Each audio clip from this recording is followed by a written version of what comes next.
উচ্ছেদ ব্যাপক চৰ্চাত থকা এটা বিষয়। উচ্ছেদে শেষ কৰি নিয়ে বহুতৰে আশা, বহুতৰে সপোন, বহুতে এৰি থৈ যাব লগা হয় জন্ম হোৱা ঘৰ।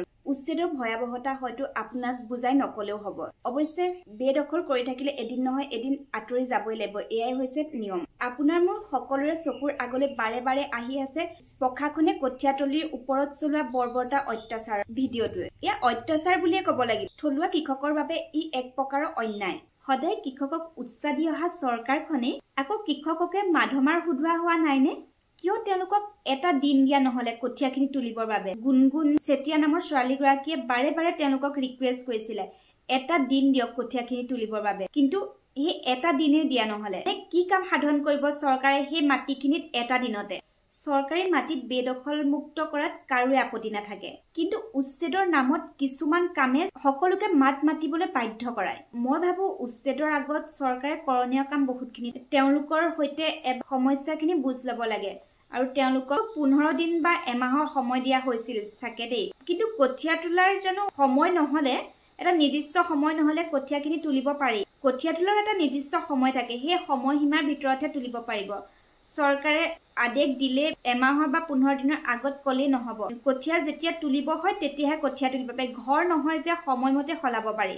কঠীয়ানি দৰাত জেচিবি লগোৱাতকৈ যদি গাঁৱৰ মানুহখিনি হাতে পাতে লাগি কঠীয়াখিনি তুলি দিলেহেঁতেন তেতিয়া চৰকাৰৰ কি ক্ষতি হ'ল হয়? কঠীয়াখিনি কি আমনি কৰিছিল চৰকাৰক?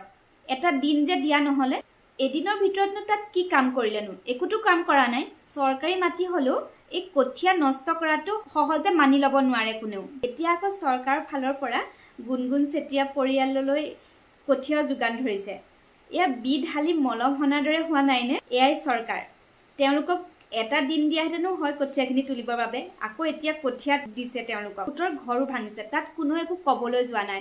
নিৰ্দিষ্ট এটা সময় দিছে আৰু সেই সময়মতে তেওঁলোকে খালী কৰিও দিছে। কাৰণ বেদখল কৰি আছে যেতিয়া তেওঁলোকে নিজেও জানে যে এটা নিৰ্দিষ্ট সময়ত ঘৰ খালী কৰি দিবই লাগিব চৰকাৰৰ আদেশ আহিলে। সেইমৰ্মে তেওঁলোকে নিৰ্দিষ্ট সময়ত আঁতৰিও গৈছে। বেদখল হৈছে কোনো সংগঠন বা ব্যক্তি নাইবা চৰকাৰী মাটি বা সম্পত্তি অবৈধভাৱে দখল কৰি থকা। এই অবৈধভাৱে দখল কৰা মাটি বা সম্পত্তি দখলমুক্ত কৰাত আমাৰ সকলোৰে সহযোগিতা আছে।